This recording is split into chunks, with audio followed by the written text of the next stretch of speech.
Então, hoje, o Jorge Elahá, que vai estudar com todos nós aqui hoje o capítulo 22 sobre Bezerra de Menezes. Ai, Elahá, que capítulo é esse maravilhoso! Agora, antes de você começar a falar, vamos fazer a nossa prece inicial.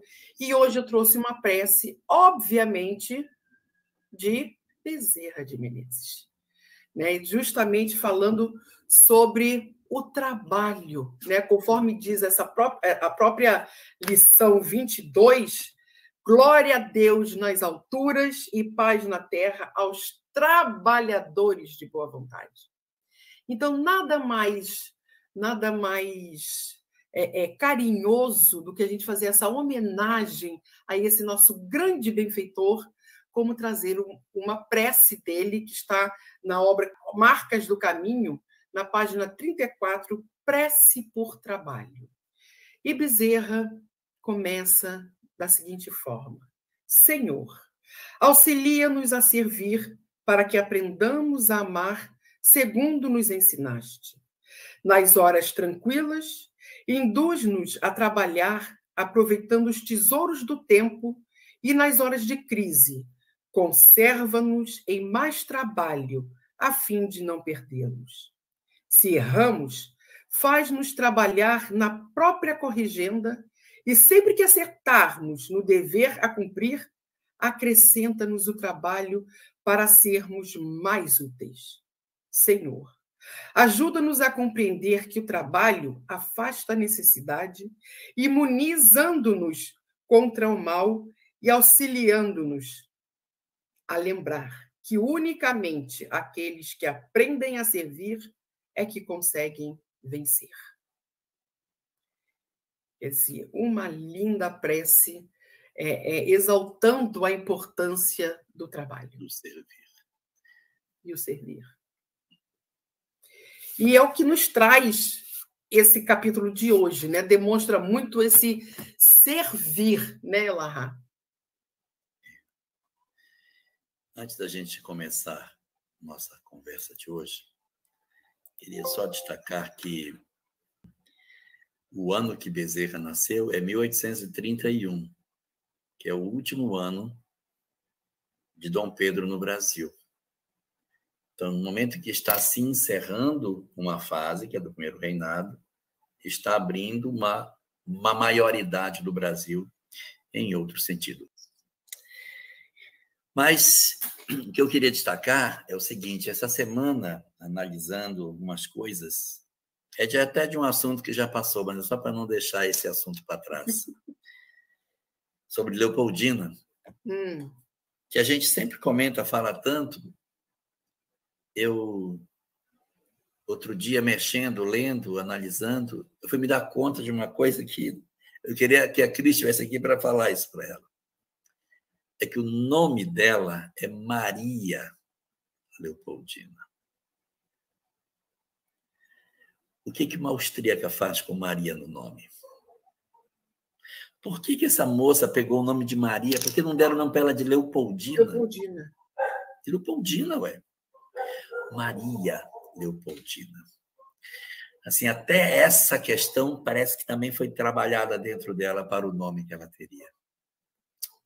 É muito, muito, muito forte isso. Hoje, o que nos interessa de perto é falar um pouco de um aspecto que não chega a ser exatamente da história do Brasil, mas um processo de transformação que a humanidade como um todo experimentou nessa quadra no qual a gente vem já falando há bastante tempo da vinda da família real, permanência aqui, Dom Pedro. Esse período da história, ele é um período muito forte do ponto de vista da humanidade. É um período de muitas mudanças no cenário do mundo. E essas mudanças no cenário do mundo, elas estão associadas a um processo de entrada da humanidade em uma nova era. É lógico que a gente sabe que essas eras elas são todas didáticas, a gente sabe que a gente não pode dizer que existam degraus na história, a história é feita de uma rampa, não é feita de degraus, e por isso é difícil você dizer assim, ah, não, foi bem aqui que mudou, não, foi bem aqui que mudou. Os homens, eles estabelecem datas como referência, e nós temos a data da Revolução Francesa, 14 de julho de 1789, como a data que marca o encerramento da Idade Moderna e o ingresso na Idade Contemporânea. Muito bem. Do ponto de vista didático da história, foi bem ali, naquela tomada da Bastilha, que a história teria dado uma virada. Mas esta virada ela é muito mais lenta e ela é muito mais profunda do que uma simples Revolução Francesa, do que uma simples tomada de uma prisão. Ela é muito mais do que isso. A humanidade estava passando, sim, por um processo progressivo de amadurecimento dos seus valores. Então, a gente vinha de um processo muito lento de transformação progressiva, muito devagarinho, as coisas se transformando. A gente vai observar ali, lá no Renascimento, quando começam aquelas obras, aquelas pinturas, aquela retomada pelo saber, ali já era o germe desse processo de transformação.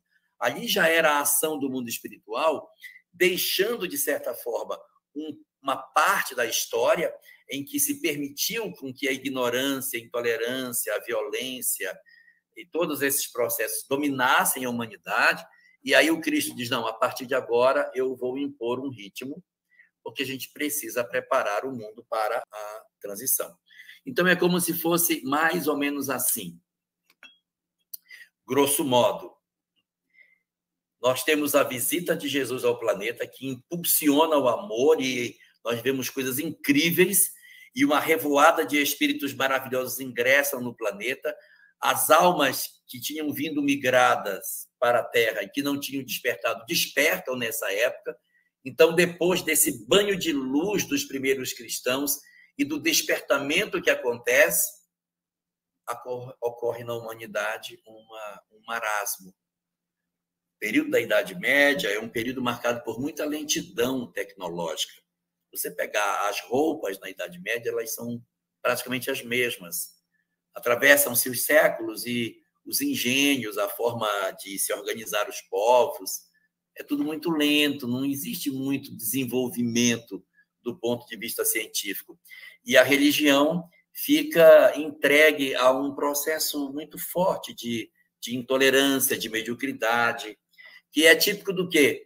Da partida desses grandes gênios que existiam. Então, a gente avança na Idade Média como se aquilo fosse, digamos assim, a nossa característica fundamental. Quem somos nós? Olha para a Idade Média. É aquele negócio esquisito, mal arrumado que a gente é. E aí, a partir do momento em que nós vivenciamos esse período de marasmo da Idade Média, o Senhor, então, diz, bom, então, na hora de colocar sangue novo, de impulsionar para que a Terra avance. Então, vem o período do Renascimento e um novo sopro de saberes acontece. Esses saberes vão empurrando questionamentos progressivos sobre o modelo religioso que a gente tinha, questionamentos que na Idade Média a gente não fazia, a gente vai fazer na Idade Moderna. Não, mas não pode, está errado. Aí começam os questionamentos, já não tem mais tanta facilidade, começam a surgir os primeiros idealizadores, vem começando a chegar a figura dos iluministas, nascem um aqui, nascem um ali, aí vem um na Inglaterra, vem um na França, e vem alguns na Itália, e repete na França, e aí esse pensamento vai salpicando,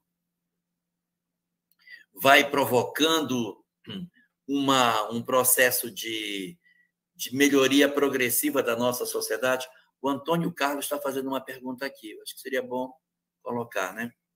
Esse período de marasmo não teve um propósito superior?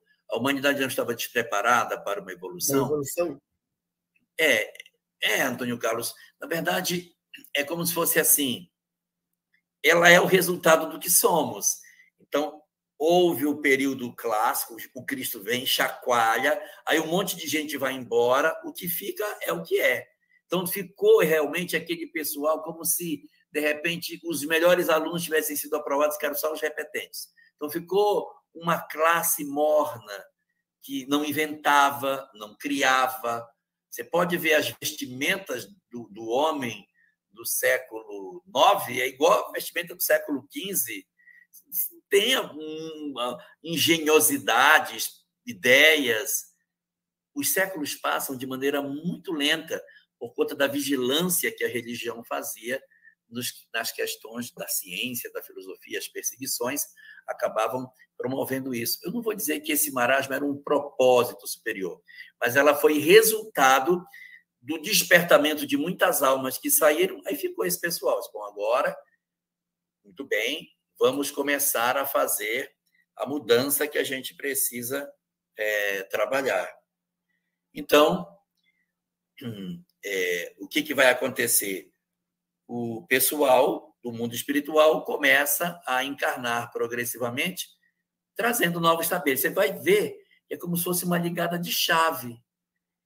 Há uma mudancinha de chave na história. Começa a acontecer progressivamente novos saberes.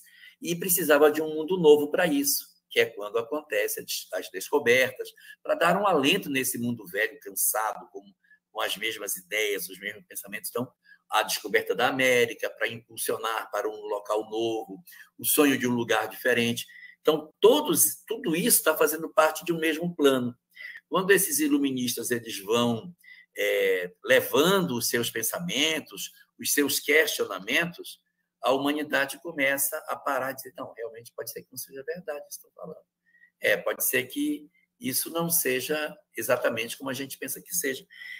Então, algumas dúvidas sobre aquela coisa, não, isso é desse jeito, começam a surgir. Aí, o que acontece? A gente vai percebendo que, lentamente, as ideias do chamado iluminismo, ou seja, a luz na escuridão, começa a se espalhar na Europa. Isso foi muito bom, mas muito ruim. Foi muito bom porque era o questionamento de todas aquelas estruturas que existiam. Mas era, ao mesmo tempo, uma tentativa de construção de uma nova sociedade para a qual não estávamos preparados. Aí sim, assim eu posso dizer que, de fato, a espiritualidade ela teve muita dificuldade de conseguir fazer com que os homens realizassem a revolução verdadeira, que seria a chamada evolução. Quando você tem uma determinada situação que você muda para melhor, você evolui. Quando você mistura tudo para tentar tirar um resultado, aí é uma revolução. Então, não era para acontecer uma revolução, era para acontecer uma evolução. Então, na dinâmica do processo do iluminismo, eles vão ganhando força. E quando chega no período ali anterior à Revolução Francesa, eles já estão bastante articulados. Só que ocorre um problema, Denise. Esse movimento iluminista ele desemboca nos enciclopedistas. Depois de tantas discussões, ele disse, vamos escrever o conhecimento da humanidade nesse livro aqui. Só que esse conhecimento vai ser escrito sem o ranço do cristianismo. Nós vamos reescrever o saber humano sem essas peias da moral cristã, sem essas regras que a religião nos impôs. Nós vamos escrever a história e o que deve ser a humanidade em cima de um conceito ético e não um conceito religioso. Aí eles reescrevem aquilo que eles entendem que seja o conhecimento dentro de uma nova perspectiva. Aí, quando esse sentimento vai ganhando força, eles não conseguem mais lidar de uma maneira tranquila para fazer a transição dos processos de governança. Aí vem a ruptura. Então, você vai encontrar a ruptura na Revolução Francesa, você vai encontrar a ruptura nos Estados Unidos, você vai encontrar a ruptura em todas as colônias hispânicas. Então, todas elas seguem o mesmo modelo de ruptura. E o Brasil é o único deles que não experimenta esse processo de ruptura. Então, tudo isso está dentro de um mesmo plano. Esse governo, esse país, é o único que recebe o monarca. E é o único que faz a transição de maneira que você movimenta a alteração de poder sem que você precise necessariamente promover uma desconstrução dos valores que a sociedade possui. Então, essa sociedade ela passa para o novo estágio sem essas dificuldades. E quando chega nessa etapa do século XIX, era a etapa do desenvolvimento da doutrina nova, do conhecimento espiritual novo. No natural processo evolutivo que a Terra deveria passar, além das dinâmicas das mudanças do ponto de vista político que estavam acontecendo, era preciso passar pelo desenvolvimento científico que estava acontecendo. Sim, os homens estavam libertos para pesquisar. Olha quanta pesquisa acontece no século XIX. Os filósofos, quanta filosofia se desenvolveu no século XIX? Muita coisa. Quantas religiões surgiram no século XIX? Eu encheria 2 mãos minhas só com doutrinas que surgiram durante o século XIX, que hoje a gente vê, mas a gente nem imagina que elas são nascidas exatamente nesse período. Então, é um período de efervescência do conhecimento, que faz parte desse grande mecanismo de construção dessa nova sociedade que está se forjando, que está se criando. E dentro dessa nova sociedade, uma nova proposta de religião tinha que ter.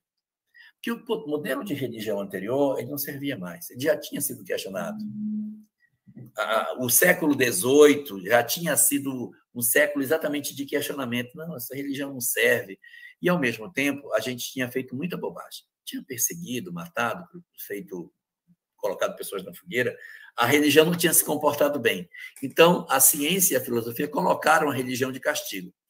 E era necessário que uma nova proposta de religião surgisse. Porque, em função desse processo, o materialismo estava querendo tomar conta do pensamento humano. O que era muito lógico. A religião, ela só serve para dominar os povos. Ela é o ópio do povo. Ela, na verdade, é um instrumento de dominação. Nós precisamos nos libertar disso, porque é ela que submete as pessoas. Nós temos que quebrar essas algemas e vivermos uma sociedade sem isso. E aí há um movimento muito forte durante o século XIX, a primeira metade do século XIX. Então, meu Deus, o que se levanta de teses sobre a desconstrução da religião é muito grande. Desde a Revolução Francesa. As pessoas falam muito da Revolução Francesa como um movimento político, mas ela foi um momento religioso também. Catedral de Notre-Dame, já até comentamos isso aqui, mudou de nome, passou a ser o Templo da Razão. O sumo sacerdote dessa religião era Robespierre, é mole? Então, a gente tentou criar um novo modelo de sociedade dentro dessa perspectiva. E o mundo espiritual respondeu a esses movimentos com o surgimento de várias doutrinas do espiritismo no meio. É isso que eu ia falar. Foi nesse período que a gente vê a influência espiritual, né, Elahá? Sim. Você quer ver? Eu vou dar algumas aqui que surgiram nesse período. A Igreja Mórmon, ela é de 1830, com Joseph Smith. Os Adventistas do Sétimo Dia, eles são de 1848, com Ellen Golden White. Tudo é século XIX. Você tem a Igreja Wesleyana, metodista, ela também é do século XIX. Então, vários ramos do protestantismo surgem no século XIX, ao mesmo tempo que surge teosofia, logosofia, Madame Blavatsky, essa onda de espiritualidade, ela vem junto, ou seja, na hora que abre a porta, abre a torneira do materialismo, abre a torneira da espiritualidade junto. Então, muitas doutrinas surgem, eclodem nesse período, exatamente como um antídoto para esse mal que estava acontecendo, que era a tentativa de impor sobre o homem a ideia de que ele era apenas matéria, por todas as consequências que a gente está vendo hoje que o materialismo produz na nossa sociedade. Então, foi aí, nesse momento em que a espiritualidade se movimenta, que nós vamos encontrar o início do nosso capítulo, no qual ocorre, segundo aqui a narrativa apresentada pelo nosso querido Humberto de Campos, por conta dos reflexos que a Revolução Francesa havia feito, pela desconstrução de tudo. A Revolução Francesa ela foi muito importante. Então, ela virou o mundo de ponta cabeça. Os europeus estavam apavorados. Os reis estavam com medo, porque se os franceses iam para a guilhotina, o que não aconteceria com os outros? O medo de que o absolutismo fosse tomado fez com que as cortes da Europa ficassem apavoradas. E a ideia de uma nação que tivesse um império no Ocidente, aqui nas Américas, era extremamente promissor para a continuidade da monarquia. E aí era necessário que se fizesse o reequilíbrio dessa sociedade. Ficou tudo muito convulsionado depois da Revolução Francesa. Então, era preciso que novas doutrinas surgissem. Entre essas doutrinas, o Espiritismo também. O Espiritismo viria, de maneira muito particular, ocupar um espaço maravilhoso por ele conseguir fazer o diálogo entre a ciência, entre a filosofia com a religião, permitindo, assim, com que houvesse uma harmonia entre esses conhecimentos. Porque a ciência e a filosofia não queriam diálogo com a religião, eles queriam destruí-la. Então, era preciso que uma doutrina surgisse que pudesse conversar com elas. Que pudesse dizer, não, você tem razão, eu acho que tem razão, está correto. O que é que você diz? Não, então pronto, então é isso aí. Era preciso uma fé raciocinada, uma coisa que aparentemente parece paradoxal, mas era o que se precisava nesse momento. Uma fé inquebrantável, porque pode encarar o quê? A razão face a face em todas as épocas da humanidade. O que Kardec está querendo dizer com isso é: aqui existe uma proposta que pode ser a chave do ponto de equilíbrio entre todas essas doutrinas que se apresentam, porque muitas doutrinas que se apresentavam, elas eram dogmáticas, eram doutrinas que estavam muito relacionadas com os aspectos que dizem respeito ao texto bíblico, a uma visão mais fundamentalista do cristianismo. E o Espiritismo se apresentava assim: não, eu tenho uma proposta para vocês, a gente sentar para dialogar. Por isso, a importância dessa doutrina nesse cenário. Então, a Revolução Francesa traz esse mar de desequilíbrios, o regime do terror, aquela quantidade imensa de pessoas guilhotinadas. Segue-se a isso um regime autoritário e despótico de Napoleão Bonaparte, que se espraia sobre o mundo, promovendo uma série de dificuldades que nós bem conhecemos, que culminaram, inclusive, na vinda do nosso rei, nosso príncipe regente, Dom João, para o Brasil, exatamente por conta das necessidades que o nosso país tinha de poder se ajustar a essa condição que Napoleão estava impondo sobre a Europa. E aí você tem, nesse período do reinado de Napoleão, ali o surgimento da figura de Allan Kardec.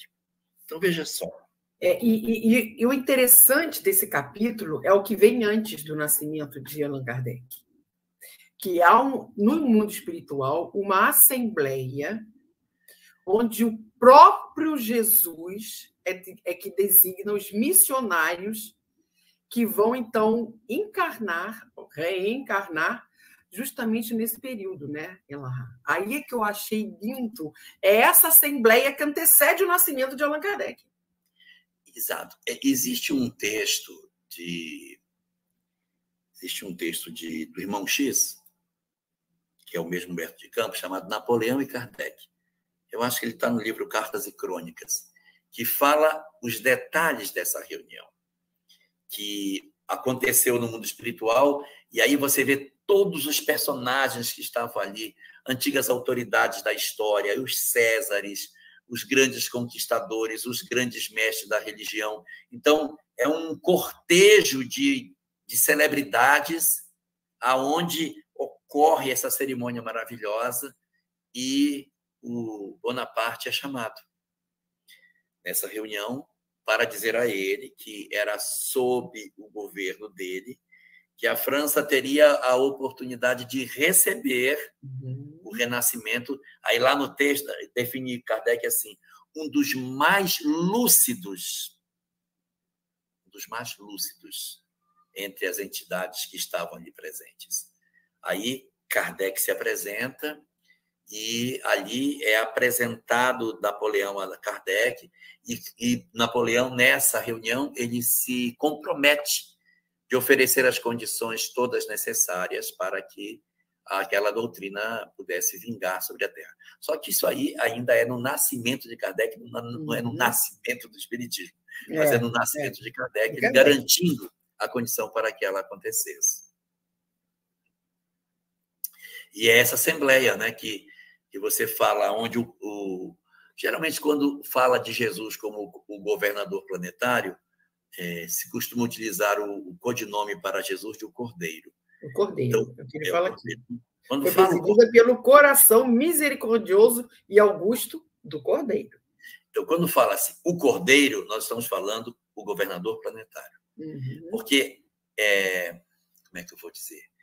A proposta de governança que o Cristo tem para o planeta que ele preside é aquela que é bem representada pelo Cordeiro, que sacrifica, da renúncia, da obediência ao pastor. Então, ele é representado nesse símbolo, o Cordeiro. E aí, o Cordeiro vai presidir essa assembleia maravilhosa, onde vários personagens, né, estão ali presentes, e ele informa que um dos seus grandes discípulos, que no outro texto é chamado de um dos mais lúcidos, seria... Marlene coloca, ó, Kardec e Napoleão na lição 28, Cartas e Crônicas do Irmão X. Cartas, eu pensei que era 18, eu ia chutar 18, eu não quis chutar. 28. 28, né? Cartas e Crônicas. E ali a gente vai ter esse encontro dos dois. E aqui também eles voltam a se encontrar, e nessa hora você vai ver, nessa atmosfera que está se formando, você vai ter um outro conjunto de companheiros que se juntariam para fazer o trabalho. E aqui são citados alguns personagens importantes. Então, aqui nós temos quem citados nesse trabalho? Nós temos Leon Denis, que foi realmente uma pessoa fundamental nesse trabalho, porque, dentre todos os seus auxiliares, foi aquele que melhor entendeu o pensamento transcendente de Kardec, foi o que melhor conseguiu transpor o espiritismo para uma consequência moral. Nós temos a figura de Camille Flammarion, que era astrônomo e que deu uma contribuição muito grande para a codificação, ali na parte do entendimento sobre a questão mais científica. Existe um capítulo da Gênesis, o capítulo 6, chamado Uranografia Geral. Ela é uma dissertação, ela é uma psicografia. E o autor o médium da psicografia, o autor acho que é Galileu, e o médium aparece só as iniciais, CF, Camille Flammarion. E Kardec coloca esse texto, e para o médium apenas as iniciais, não coloca o nome dele inteiro, mas ele vai falando o que são as estrelas, o que são os cometas, os que são os satélites, o que são os planetas, e vai definindo, segundo a leitura do próprio Galileu, que seriam esses corpos celestes. Então, Camille Flammarion é uma figura muito importante dentro desse movimento, e é quem vai fazer o discurso na hora que Kardec desencarna, é quem diz que Kardec era o bom senso encarnado. Então, ele é muito importante nesse fenômeno. E eu tenho uma obra, Denise, chamada Espiritismo Básico, de Pedro Franco Barbosa. Difícil de achar essa obra. Mas é uma obra que fala muito do movimento espírita. E lá ela conta uma história muito interessante. Diz que quando eles estavam todos velhinhos, Leon Denis e Camille Flammarion estavam velhinhos, iria acontecer um congresso mundial, internacional de espiritismo. E aí estavam numa reunião mediúnica, quando estavam na mesa, Leon Denis estava na mesa e estavam participando da reunião mediúnica e pá, o médium dá uma passividade. Kardec se manifesta. Mestre, eu vim para lhe dar um recado, Leon. Prepare-se para o congresso do ano que vem. Aí disse, tudo bem, senhor, eu posso até me preparar, mas quem vai conduzir as discussões sobre o espiritismo? Era um congresso de espiritualismo moderno, passava tudo. Quem vai conduzir as discussões sobre o espiritismo é Camille Flammarion. Aí Kardec diz a ele, Flammarion não estará lá. prepare-se, por favor. Não, ele estará, está tudo certo, ele vai...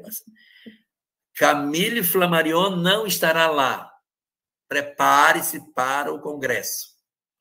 E aí, poucos meses antes do Congresso, Camille Flammarion desencarna e Leon Denis é quem faz a palestra nesse Congresso. Eles eram contemporâneos, eles eram de 1826, mais jovens do que Kardec, mas com muita proximidade com relação a ele. Então, nós temos aí duas figuras muito importantes.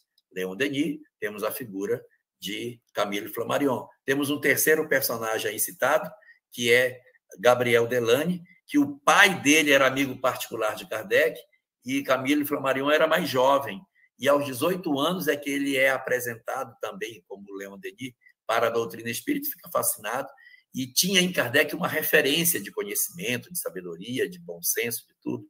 E ele começa a escrever obras do ponto de vista do... Ele faz obras sobre a questão da imortalidade, trabalha muito numa obra Alma Imortal, e é quem resolve distender os aspectos da evolução anímica. Fora a obra de André Luiz, as discussões sobre evolução anímica estão na mão de Gabriel Delany. Então, são personagens muito importantes que estavam ali secundados na reunião, porque eles seriam os que iriam participar desse processo. E um quarto elemento também estava presente. O quarto que estava presente ali chamava-se Jean-Baptiste Cousteau. Cousteau é um personagem bastante interessante nesse cenário. Ele já foi até mais importante dentro do ambiente do movimento espírita.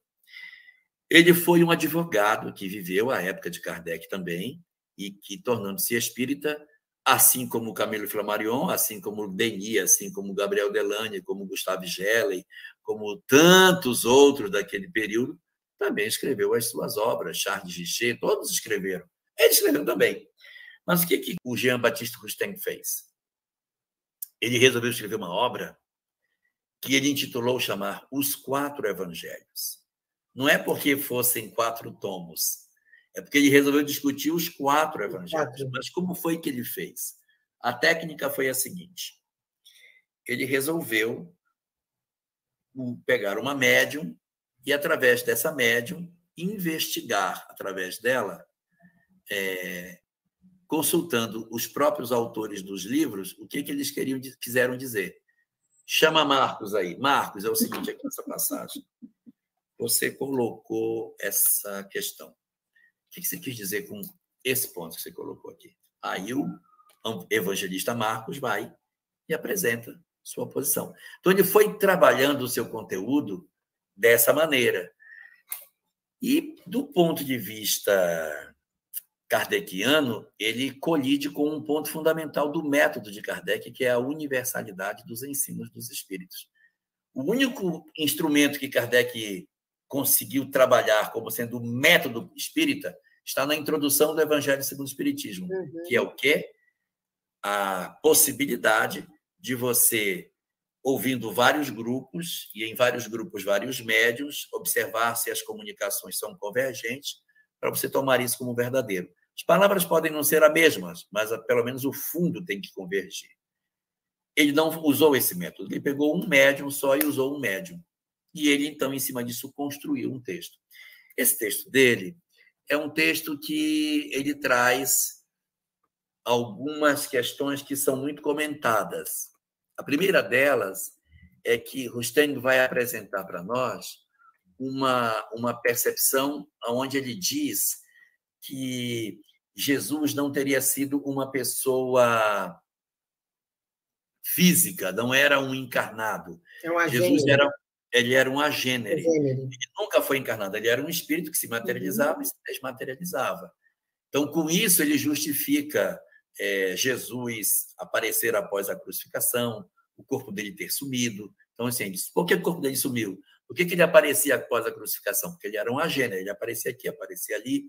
Então, todas as cenas da vida do Cristo, na verdade, eram cenas da convivência de um agênere, ou seja, de um espírito materializado de maneira permanente ou duradoura, e não um espírito encarnado. Essa tese é uma tese que ela tem alguns problemas. Por exemplo, se isso é verdadeiro, o que foi a crucificação? uma ensinação. Uhum. O que era o sangue na cruz? É certo para nós que, para o Espiritismo, a crucificação de Jesus não representa um martírio necessário para alguma coisa. Tivesse ele desencarnado de outra maneira, para a doutrina espírita, o que vale não é sua morte, mas sim sua vida. Mas, independente disso, você imaginar que um agênere se submete a um processo de crucificação e que ele, de certa maneira, simula dor, simula sofrimento, simula sangue, simula tudo, ele deixa de ser mestre, ele deixa de ser modelo e guia, na medida em que ele faz esse tipo de movimento. E algumas outras coisas que ele também colocou.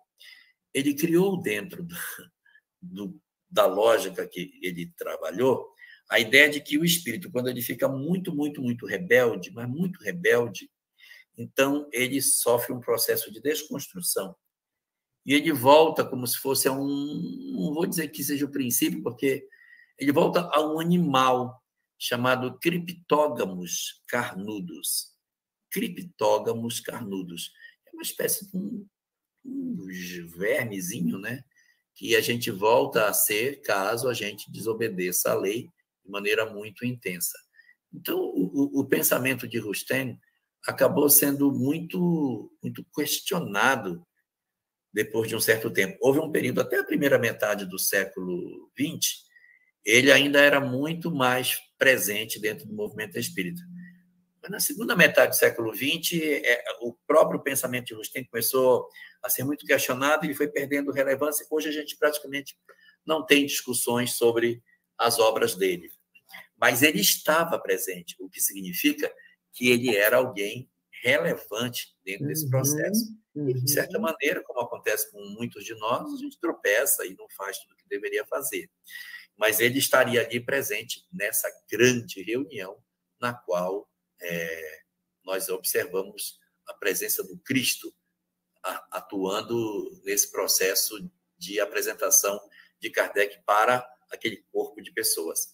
E ali, no meio dessa grande cerimônia, no meio dessa grande coisa extraordinária, de tantas presenças espirituais, nós já encontramos ali uma grande presença de outros personagens que estavam também atuantes nesse período da nossa República. Nós vamos encontrar a figura de Hahnemann, que foi o iniciador da homeopatia. E uma curiosidade que o livro nos traz é que José Bonifácio, o grande José Bonifácio, se correspondia pessoalmente com Hahnemann. E aí eu vou contar uma coisa para você. Denise. Acredite se você quiser. Mas no período da Covid, eu fui procurar um remédio homeopático para a Covid. E aí estive num local, numa farmácia de manipulação e tal. Aí a moça disse, olha, nós estamos elaborando um composto que está sendo sugerido para utilizar na Covid e tal. E é uma composição que está sendo elaborada. Aí eu disse, mas esse coisa é o quê? O que é? Que remédio que é? Isso é uma composição que o mestre nos passou e a gente está usando. Aí eu disse, mestre? Que mestre? Aí ela respirou fundo, se você é espírita, não é? Eu disse, sim, sou. Ela disse, nós fazemos reuniões e pedimos a inspiração de Hahnemann para nos dar os remédios. E ele traz remédios para nós. Ele continua receitando. Aí eu fico, as coisas estão saindo, Denise, elas não pertencem, a mediunidade pertence a ninguém. Sim, Marlene Rosa, você está perguntando sobre a obra de Rustem? Não, ela não desapareceu. Ela, na verdade, parou de ser estudada. Você até ainda encontra raríssimos grupos onde esse tipo de estudo ainda é feito.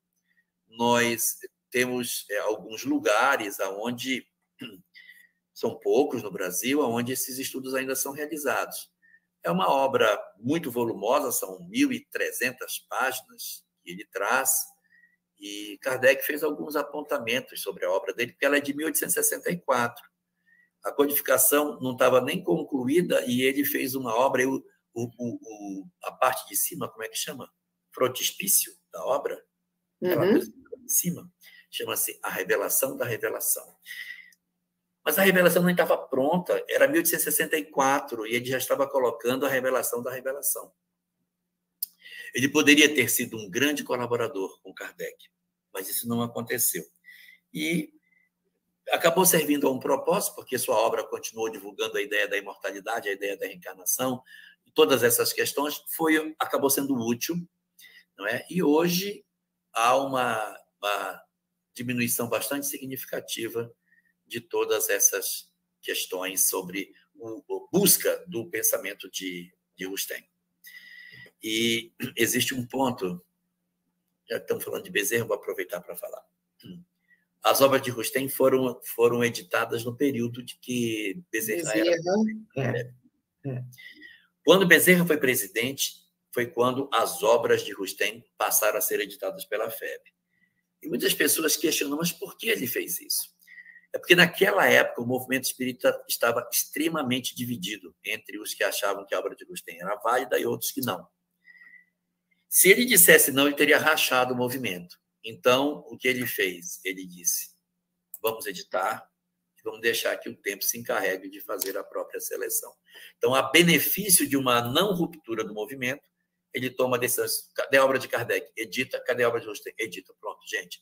Está aqui. Agora vamos deixar as coisas prosseguirem. Assim, portanto, a gente vai perceber que, muitas vezes, a gente tem que aprender a jogar como no xadrez, né? Entregar uma dama para conseguir dar um checkmate, né? Sacrifício material para dar mate, que é um capítulo do xadrez.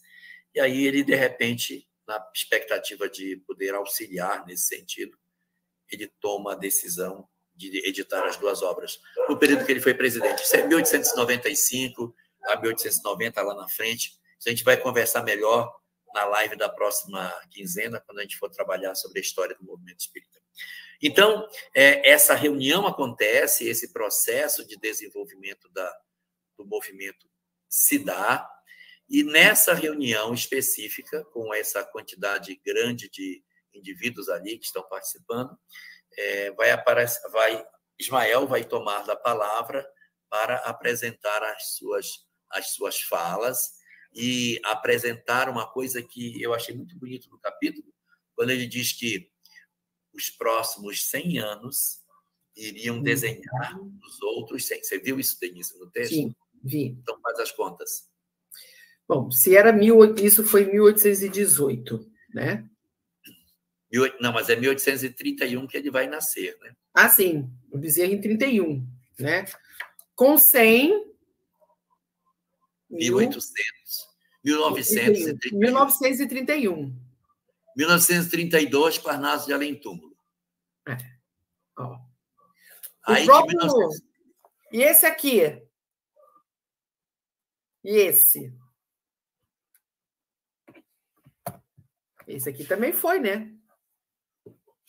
Pois é. Então, você tem uma janela de 100 anos que vai de 1831 a 1931, e depois uma segunda janela de 100. Nós estamos no finalzinho da segunda janela de 100. Exatamente.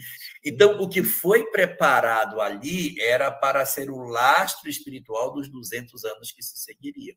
Então, eles estavam preparando ali, naquele período, todo o arcabouço espiritual para o que a Terra iria apresentar no futuro.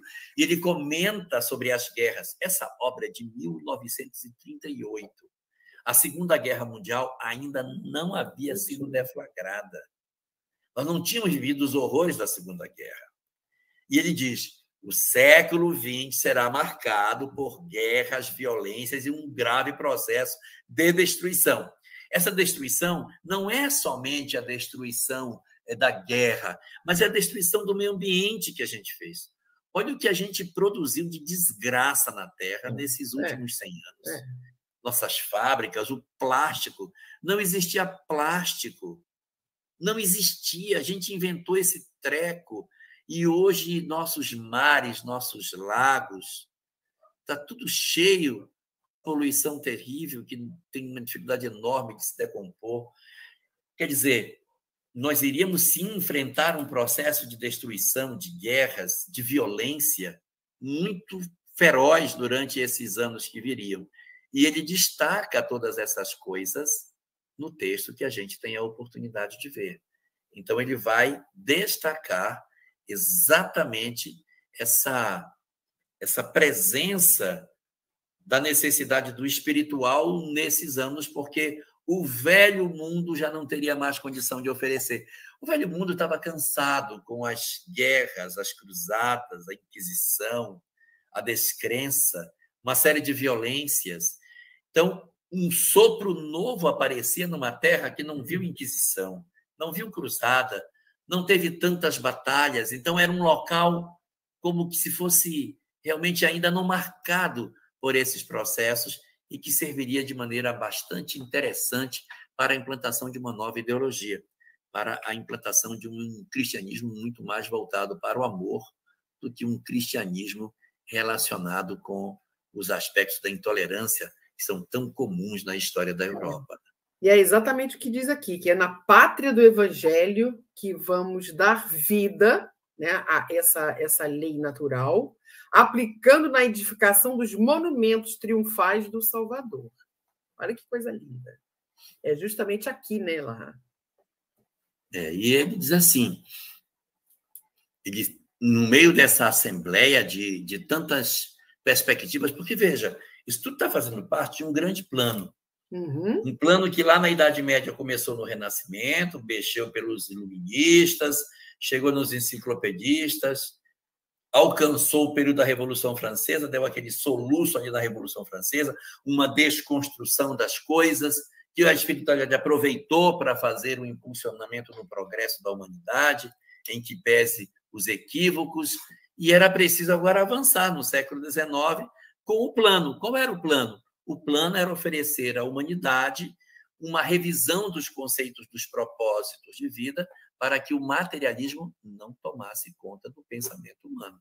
E ali, esse discípulo que estava ali no meio, que é escolhido por ele, que ele considera como sendo um dos discípulos mais extraordinários que estavam no meio daquela assembleia, é escolhido entre eles. Ele define até que era um dos mais dedicados e fiéis desses discípulos, né? Então, ele vai escolher uma pessoa que está ali naquela assembleia para falar para ele algumas recomendações, porque era necessário, então, que essa entidade descesse para realizar um trabalho na Terra. Quem é, na verdade, esse personagem, né? Quem é essa figura? Pois é. Já apareceu na história, né, Lara? Sim. Várias vezes. Essa figura, ela aparece dentro da nossa literatura espírita lá atrás, no século III, no livro Ave Cristo. Ele é um personagem ali chamado Irmão Corvino ou Ápio Corvino, um velho cristão de barbas brancas e olhos azuis. E aí, quando a gente observa ali, naquele período do cristianismo do século III, nós já encontramos um homem extremamente dedicado à causa cristã. Lá, isso há quase 2000 anos, nós vamos encontrar esse personagem como sendo alguém que poderíamos bem representar como uma alma redimida, que ele não traz nenhuma dúvida sobre como é que a gente deve viver, ele não tem vacilações, porque o livro tem outros cristãos ali, o próprio Quinto Varro, que é um expoente maravilhoso. Quando você vê Quinto Varro antes de reencarnar, você diz, meu Deus, que cara incrível, que alma, mas ele é vacilante, ele tem dúvidas, quando ele se percebe traído, ele fica muito amargurado e procura por Ápio Corvino. Conversa com ele. Ali, naquela conversa, é que ele vai receber de Ápio Corvino as orientações para você. Então, Quinto Varro, que é uma alma, de certa maneira, já bastante evoluída, não suporta o peso da provação. E ele conversa com ele e conta a história dele. Eu também passei por isso, eu também perdi filho. Minha família também foi destruída. Mas a grande virada dele não foi como Zaqueu? Também tem a questão dele como Zaqueu. Mais atrás, a gente tem algumas referências doutrinárias que apontam que ele teria sido Zaqueu. Só que se ele era Zaqueu, eu vou comparar uma imagem que o nosso aniversariante do dia fala muito, que é o nosso querido Haroldo Dutra Dias. Ele diz assim, que determinadas almas são como um balão preso por um fio. Paulo de Tarso era uma alma amarrada no fio, que era o fio da rigidez religiosa. Quando você corta esse fio, o balão sobe. O mesmo acontece com Zaqueu. Zaqueu tinha seus recursos, Zaqueu tinha as suas potencialidades espirituais. Senão, ele não teria tido as preocupações que teve. Porque um homem que é publicano, ele é rejeitado pela população.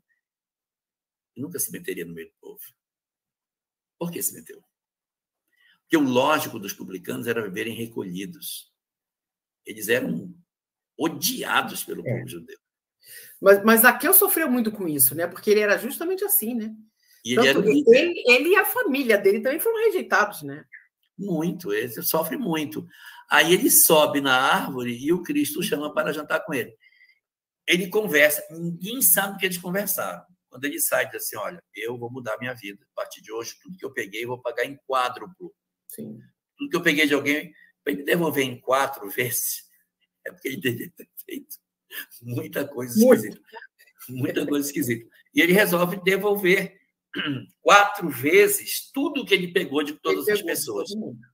Então, é uma mudança, né, de chave muito interessante.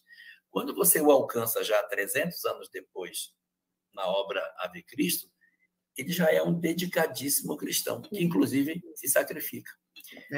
Ele acaba sendo morto dentro do camarote, por engano não, né? Porque o cara que matou sabia que estava matando o outro. Ele foi para matar o Quinto Varro, mas como ele tinha uma dívida moral com o pai do Quinto Varro, aproveitou o velho que estava lá, matou o velho e disse, olha, eu matei ele no seu lugar e dívida está paga. Você não deve mais nada. E aí jogou o corpo do velho no mar e disse para o cara, te manda daqui porque vamos daqui a pouco procurar, tu tem que ir embora. E aí ele sai daquela situação, indo para qualquer... Ele foi seguir para a colônia onde o Apio Corvino vivia e assume a personalidade de Apio Corvino até o final. Então, ele já é ali um personagem extraordinário. Então, você tem, na figura de Zaqueu, uma virada. Na figura de Apio Corvino, já uma alma muito mais lapidada. E agora é esse discípulo, um dos mais fiéis discípulos, que é apontado nessa assembleia para dizer, eu preciso de você para realizar o trabalho. Aí sim, aí ele vai, então, renascer. E o renascimento dele é muito surpreendente, porque ele vai nascer no fim do mundo, tá? Eu não sei por que esses caras falam, porque esse fosse eu ia querer nascer. Não, olha, o que é? Eu tenho que ser médico? Me bota lá no Rio de Janeiro. Me põe lá no Rio. Me põe lá, cara. Me põe lá. Aí não, o cara me joga dentro de uma fazenda no interior do Ceará, num lugar que não existia nem cidade. Não. Era um riacho.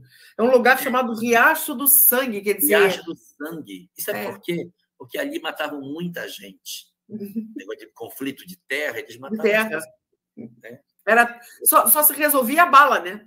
Era só na bala que resolvia. Então, os caras invadiam a terra, levam para o riacho e matam. Aqui em Rondônia tem um riacho desse, mas ele não se chama Riacho de Sangue, ele chama-se Valha-me Deus.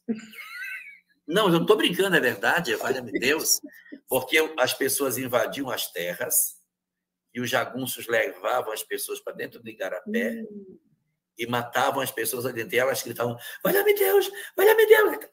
Matava todo mundo. Então, o Valha-me Deus era o lugar onde os os invasores, sei lá, os ocupantes fizeram morte. Ali se matou muita gente, aqui perto de Porto Velho. Mas passado, hoje só ficou o nome. Então, o Riacho de Sangue era um local assim bem complicado. E ele sai desse local para ir para o Rio de Janeiro fazer medicina. É uma coisa assim impensável, é como você ir para a Lua hoje, porque não é como hoje, que você pega um avião aqui, de tarde você está lá. Não. Era muito sacrificante tudo. Tem umas histórias interessantes que contam sobre ele no período da medicina. Ele passava muita necessidade, era muito pobre. E aí ele precisava de dinheiro e ele não sabia o que fazer para conseguir isso. Não, me ajuda, não tem dinheiro.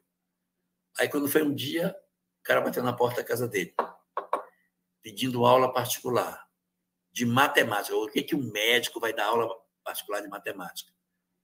Aí, se eu dar aula particular, eu dou. Estou precisando de aula de matemática, eu dou. Se eu precisar de aula de logaritmo, eu dou. Preciso de dinheiro? Claro. Dou aula, sim. É logaritmo? Ih, eu dou. Pode, tá bem. Quando é essa aula? Porque preciso de um tempo para estudar, né? Quando é essa aula? Aí o cara marcou a aula, aí disse, tá, tudo bem, então você pode vir aqui que eu vou lhe dar a aula. Agora, você pode ter um detalhe, eu gosto de pagar adiantado. E o cara pagou adiantado para ele. Sim. E esse cara nunca... E ele estudou e o cara nunca apareceu. Nunca mais apareceu. Então, o pessoal diz que teria sido um espírito que teria ido lá. Não sei se realmente é isso mesmo, ou se foi alguém que foi e, de repente, desfoi, mas essa história está registrada na biografia dele. Ele foi uma pessoa assim. E ele se formou em medicina e ele não se tornou uma pessoa espírita quando jovem. Ele só foi se tornar espírita lá na frente, com mais de 50 anos de idade. Assim como Kardec. Kardec só se tornou espírita bem mais tarde. Lá pelos 51 anos. Sim. Que é mais ou menos a idade quando ele também se torna espírita. Os dois se tornam espíritas mais ou menos no mesmo período. Um era médico, conhecido como sendo um médico humanitário, e o outro professor. Viveram a vida inteira sem contato com essa mensagem. E quando chega na madureza, com 51 anos, uma criança, uma pessoa com 51 anos, é um menino. Para mim, é um menino. Então, ele era um homem maduro, mas ele ainda não tinha tido... Tinha uma relação muito forte com Maria, ele era um homem católico, uma relação muito forte, conhecido como um médico bastante humanitário, mas que não tinha contato com a mensagem espírita. Ele não tinha vínculo, ele tinha a história dele, né, sem nenhum vínculo com nada disso. E ele vai viver a vida dele toda dessa forma, sem nenhum tipo de vínculo maior, até que nessa idade, mais ou menos dos seus 51, 52 anos, ele entra em contato com a doutrina espírita. E ele faz uma coisa muito bonita quando ele se torna espírita.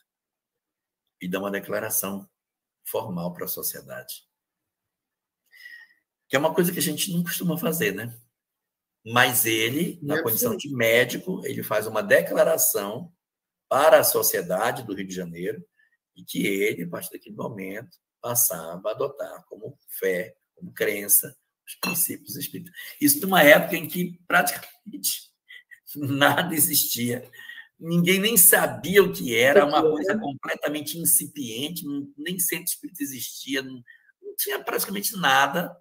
Ele disse, não, eu vou, a partir desse momento, me identificar como sendo espírita. E começa a participar do movimento espírita dentro desse ritmo, né? Dentro dessa condição. E é interessante porque, se você for fazer as contas do período em que ele nasceu para o período em que ele vai conhecer o espiritismo, então, se ele nasceu em 1831 e ele conhece o espiritismo com 51, 52 anos, você somar, você vai chegar em 1883, que é mais ou menos o tempo em que ele conhece a doutrina espírita. Então, ele conhece o espiritismo num período em que as coisas estão ainda se desenhando, não tem nada muito ainda claro, o movimento espírita está chegando no Brasil, não tem obras ainda traduzidas.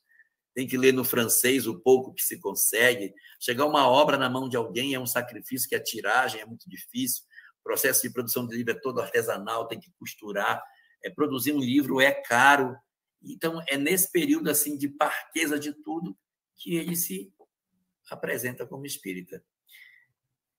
E repare, ele vai desencarnar com 69 anos, em 1900. Então, ele tem um período de convivência com o espiritismo muito curto, de aproximadamente uns 16, 17 anos. E o tempo que Kardec conviveu com o espiritismo? Também é mais ou menos o mesmo. Kardec também teve uma convivência muito curta. Kardec começa a conhecer a doutrina espírita em 1855 e ele vai desencarnar em 69. Então, com 14 anos, ele já tinha tido toda a experiência dele espírita, vai de 1855 até 1869. Então, a janela de tempo que os dois experimentam como espíritas é muito parecida. Os dois têm mais ou menos o mesmo comportamento. Vão até os 50 e poucos anos, aí conhecem a doutrina espírita, entram em contato com essa doutrina por um tempo curto, 16, um com 14, outro com 16, 17 anos, e com essa diferença de tempo aí pequena, eles fazem um trabalho até assemelhado. Os dois também têm uma característica comum. Os dois produziram textos com pseudônimos. Kardec não era o nome dele, o professor Rivaio, e usava Kardec como pseudônimo. E os textos que Bezerra escreveu, ele usava um pseudônimo, que era Maxi. Ele escrevia para um jornal, O País. Ele escrevia textos para esse jornal, com as reflexões que ele fazia, e quem assinava era Max. Ele não põe o nome dele de Bezerra. E assim ele vai criando uma proximidade com o movimento espírita. E o interessante é que os biógrafos dele dizem que quando ele lê o Livro dos Espíritos, que é a primeira obra que ele lê e diz: mas eu sempre pensei assim, eu não estou encontrando nenhuma novidade disso aqui. Então, olha que interessante, como se fosse uma alma pronta que se defronta com essa realidade e simplesmente se lança a um trabalho em princípio, de conhecimento e de aproximação desse movimento espírita.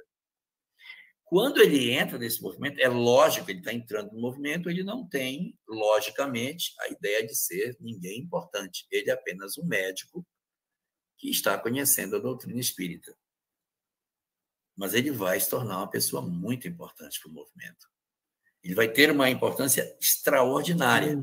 Na próxima quinzena, a gente vai conversar um pouco mais sobre essa importância dele, mas só me antecipando sobre as nossas discussões sobre isso, ele tem uma importância muito grande, porque é ele que vai ser o articulador para facilitar com que a Federação Espírita Brasileira e o próprio movimento espírita seguissem junto. Porque havia polarizações no movimento espírita do século XIX. Havia uns que diziam: eu sou espírita porque eu sou espírita científico. Eu quero fazer experimentação. Eu sou espírita, mas sou espírita filosófico, porque eu gosto de falar, de pensar, de discutir, de ver a vida pela ótica espírita. E o outro diz assim: não, eu sou espírita evangélico, que eu gosto de estudar o evangelho, de ver Jesus dentro dessa dimensão que o espiritismo oferece. E eles não dialogavam. Existe muitas perspectivas sobre a possibilidade de que, se Bezerra não tivesse aparecido no movimento naquela época, o movimento tivesse rachado. Eles não conseguiam. Eles tiveram vários grupos que eles formavam e o grupo rachava. Eles formavam de novo e o grupo rachava. Eles se desentendiam porque um queria puxar para um lado, outro queria puxar para o outro. Aí ele chega assim: não, tem lugar para todo mundo. Tem lugar para os científicos, tem lugar para os filósofos, tem lugar para os religiosos, tem lugar para todo mundo, que todo mundo está certo, ninguém está errado. E quais são os livros para editar? É isso? Vamos editar os livros e vamos sentar na mesa, vamos ser todos irmãos. E ele Veja como é interessante. Ele só vai ficar na gestão da Federação Espírita Brasileira uma gestão. É só de 1895 a 1900. É só um periodinho de 5 anos e tuf. Não é aquela pessoa que assim, olha, ele foi contribuiu porque ele ficou 50 anos. Não, não ficou. O cara, quando é bom, é assim mesmo. Ele ficou 5 anos e com esses 5 anos ele virou a chave. E foi fundamental esses 5 anos, né? Foram fundamentais. Refletem até hoje, né, Elahá? Tem uma pergunta aqui do Antônio Carlos Júnior. Agora, ele está perguntando se o doutor Bezerra era oriundo de Capela. Eu vou responder para você, mas eu sei o que você está querendo perguntar. Eu vou responder primeiro, depois eu respondo o que você quis perguntar, tá bom? Se ele é oriundo de Capela, é muito importante que a gente entenda como é que se deu essa composição da nossa humanidade. Porque nós tínhamos na Terra apenas um naipe de espíritos. Tinha apenas um naipe de espíritos aqui, que eram os nossos nativos. Os espíritos que tinham vindo do natural processo evolutivo. E nós sabemos que, num certo momento da nossa evolução, chegou na Terra um segundo grupo, chamados exilados de Capela. Pessoal complicadinho, difícil, problemático, defeitos, com isso, com aquilo, e que veio para cá para tentar se renovar. Essas almas vieram porque elas eram endurecidas, por isso que vieram para cá. Se fossem mais fáceis, teriam ficado lá. Se elas vieram porque elas eram difíceis. Mas, eu quero contar uma coisa para vocês. Não eram só 2 grupos. Não contaram toda a verdade. Além dos que eram nativos, além dos que vieram exilados de Capela, vieram os que amavam e que eram de Capela. Não foram exilados. Foram os luminares de Capela. Você acha que uma mãe que ama um filho ia deixar o filho ir embora do planeta e dizer: vai lá, meu filho, quando você melhorar, você volta, estão aqui esperando você. Os pais, as mães, vieram como rastro de luz atrás dos seus amores. As Lívias eram da Terra. Você acha que Lívia foi um espírito que veio dentro do processo natural de evolução anímica dentro do planeta? Não veio. Bom, então se ela não veio da Terra, ela era de fora da Terra. Então ela era uma exilada de Capela, uma alma endurecida que foi jogada na... Não foi. E ela veio para cá por quê? Ela veio por amor. Então, espíritos que amam muito, eles acompanham os seus entes queridos que erram. Eles vêm passar, não é que eles vêm de vez, eles vêm para encarnar na Terra, para dar um gás na evolução dos outros, e depois eles retornam, e assim eles fazem esse processo de ida e vinda periódica no planeta para fazer isso. Me prove o que você está dizendo. Eu provo. Você já leu Renúncia? Alcione, é isso. Eu estou lá em cima, mas os meus amores estão na retaguarda. Como que eu vou ficar lá se a quem eu amo não está bem? Então eu venho para as encarnações difíceis, complicadas. Então você pergunta se o doutor Bezerra era de Capela. Da Terra ele não era.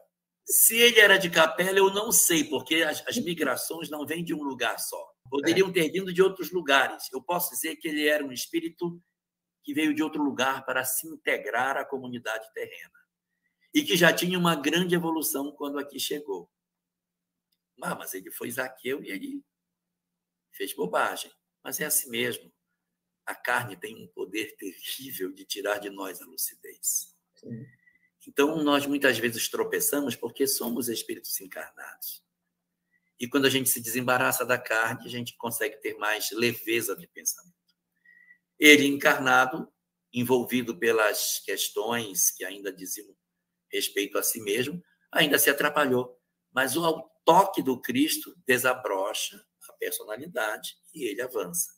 Quando ele apresenta-se como Ápio Corvino, quem é esse cara? Extraordinário, luminar, um grande nome do cristianismo nascente. Então, ele é, na verdade, oriundo de algum lugar que não é a Terra. Que não é a Terra. Agora vou responder a pergunta que você queria fazer. A pergunta que você queria fazer é se é verdade que o Dr. Bezerra de Menezes atirou uma bomba atômica. Você já deve ter ouvido essa história por aí. Que o Dr. Bezerra apertou o botão de uma bomba atômica, não sei por onde, em Capela e etc. É muito pouco provável que seja verdade isso. É muito pouco provável. Eu não vou dizer que é impossível, porque só tem uma coisa, meu pai sempre dizia isso, só existe, meu filho, é possível. Só existe uma coisa que é impossível, dizia meu pai. A única coisa que é impossível é Deus pecar. Só.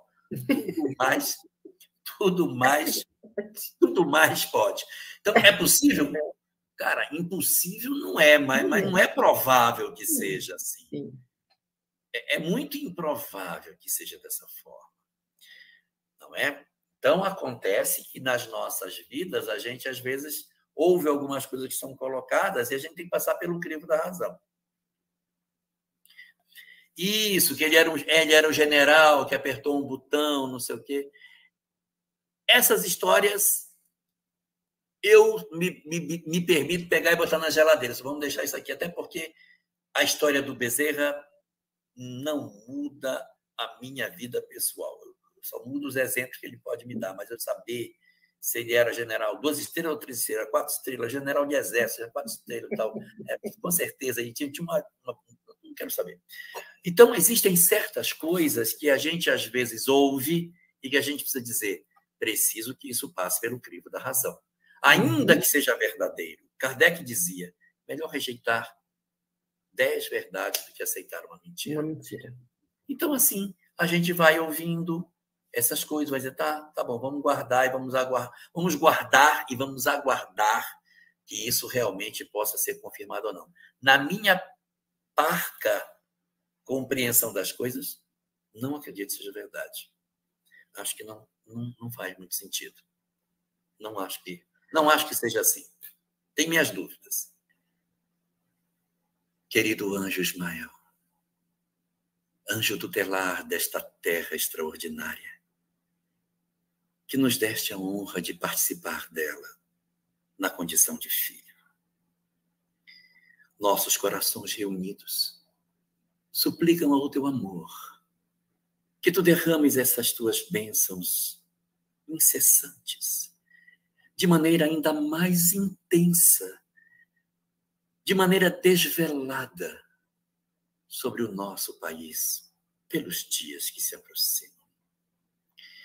Mobiliza as tuas equipes espirituais, desperta todas as criaturas envolvidas na nossa história, que os nossos grandes pais da pátria, que os grandes espíritos que atuaram na história do nosso país, desde o nosso descobrimento, que todos aqueles que aqui estiveram, desde a construção das nossas primeiras cidades, que os nossos bandeirantes do espírito, que os nossos edificadores da construção das primeiras expressões de nacionalidade, que os nossos grandes heróis, que entregaram as suas vidas para que o Brasil existisse, que todos aqueles que, direta ou indiretamente, estiveram envolvidos com as histórias da nossa proclamação da independência, que todos aqueles outros que participaram das grandes movimentações da nossa monarquia e aqueles outros que também participaram da edificação da República e que todas as almas que desfilaram na nossa história mais recente, como sendo participantes da história do Brasil, que eles ouçam o teu clarim, convocando a todos para que se postem de pé para o grande trabalho de harmonização e paz que o nosso Brasil precisa. Que todas essas almas que possuem as suas histórias trançadas com o Brasil possam, Ismael, ao teu comando, sim, ao teu comando, porque Tu és o anjo tutelar, o preposto do Cordeiro para cuidar deste lugar. Que tu possas conclamar a que todos eles estejam presentes, que assinem o livro de presença da tua convocação celeste, para que se façam atuar nos vários lugares do país, na terra onde nasceram, nos lugares onde viveram, trazendo seu contributo de harmonia e paz, de contribuição para a harmonização do nosso país, para que nos dias que antecedem a decisão das nossas lideranças do nosso país em termos políticos, que eles possam estar presentes para garantir que exista paz entre os homens, que exista harmonia nas nossas ruas, que se desarmem todos os ódios, que se dissolvam as energias deletérias que propõem o processo de ódio e de desamor, que sejam convocados os exércitos do bem, para dulcificarem as relações entre os homens, amenizando as percepções que as criaturas possam ter sobre um final negativo para as nossas próximas histórias a viver, mas que nós sejamos tomados pela certeza da paz, que nós sejamos tomados em todo o território nacional pelo sentimento de fraternidade legítima, que consigamos olhar a todos como nossos irmãos, que consigamos nos abraçar com todas as pessoas, dissolvendo em nós todas as aversões, todas as nossas resistências, todas as nossas tendências de exclusividade da verdade e promovendo assim o dissolver da intolerância, a pacificação do Brasil, independente de quem venha a ser o vencedor, mas que haja paz nas ruas, que haja paz nos lares, que haja paz nos diretórios partidários, que haja paz no coração dos homens, que haja paz sobre a nação brasileira, que tu desfraudes a tua bandeira extraordinária sobre a nossa pátria e que nos dias que se aproximam, em que definiremos os destinos para os próximos anos do nosso país, que a tua bandeira esteja desfraldada sobre toda a nação brasileira, lembrando a todos nós a necessidade que temos do nosso Criador, do nosso Deus, a necessidade que temos dessa conexão com o divino e com o sagrado, a necessidade que temos também de nos espelharmos no nosso Mestre Jesus, o nosso Cordeiro, o nosso Cristo planetário, que nos inspiremos na sua mensagem de amor, que nos comanda a vida e que nos conclama a que vivamos efetivamente o amor e a caridade. Dá-nos, assim, a lucidez de entendermos o quanto precisamos de Deus nesses dias tão sombrios, representando a fé que tu tanto apontas como sendo a referência da tua bandeira e que Allan Kardec representou como sendo uma das características do mundo de regeneração, a presença da fé. Que nós, ao observarmos a tua bandeira, aonde está escrito a caridade, possamos enxergar a perfeita equidade entre a relação dos homens que nós precisamos manter, olhando para Deus e olhando para a caridade, como sendo as expressões das polarizações que se harmonizam no centro da tua bandeira, pela presença de Jesus, a representação do amor, o fim do ódio, o fim do orgulho, da inveja e de todas as paixões que nos distanciam da paz. Que venha a tua bandeira, Deus, Cristo e caridade, implantar a regeneração no nosso país, garantindo a nós, a partir de logo, o surgimento daquilo que tanto sonhamos, do mundo de regeneração implantado sobre as terras brasileiras. Muito obrigado. e atende o nosso pedido.